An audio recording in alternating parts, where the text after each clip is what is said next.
Friends, તમે ક્યારેય green pizza try કર્યો છે? નહીં કર્યો હોય, ક્યારેય નહીં કર્યો હોય, પણ જો હું તમને બતાવું છું કે કેવી રીતે ગ્રીન પિઝા બને. મેં તો આમાં બેઝ પણ ઘરે બનાવ્યો છે, પણ આખી રેસીપી નથી. મેં ખાલી એનું ટોપિંગ તમને બતાવ્યું છે, અને એ ટોપિંગ જો તમે મારી રીતે બનાવશો ને તો શિયાળામાં ખાવાની મજા પડી જાય.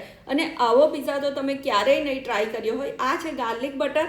એની ઉપર આપણી સેન્ડવિચની તીખી ધમધમાટ ગ્રીન ચટણી છે, એની પર સ્વીટ કોર્ન છે, એની પર અનિયન છે, અને ફક્ત એની ઉપર આપણે ચીઝ મૂકવાના છે. કોઈ વધારાના મસાલા નહીં. છેલ્લે પિઝા સિઝનિંગ અને થોડાક કાળા મરીનો પાવડર, અને પછી એને તમે બેક કરજો. ફ્રેન્ડ્સ, આ પિઝા એટલો સરસ બનશે ને કે તમે એકવાર ટ્રાય કરશો ને તો બીજી વાર જરૂરથી બનાવશો. તો આ વખતે સેન્ડવિચની જગ્યાએ ગ્રીન ચટણીથી આ પિઝા ટ્રાય કરજો, અને જોઈને જ ખાવાનું મન થઈ જાય ને એટલો સરસ પિઝા છે. તો મેં તો આજે સૂપ અને પિઝા ટ્રાય કર્યા હતા. તો તમે પણ તમારી રીતે મનગમતા ટોપિંગ સાથે આ ગ્રીન ચટણી પિઝા ચોક્કસથી ટ્રાય કરજો.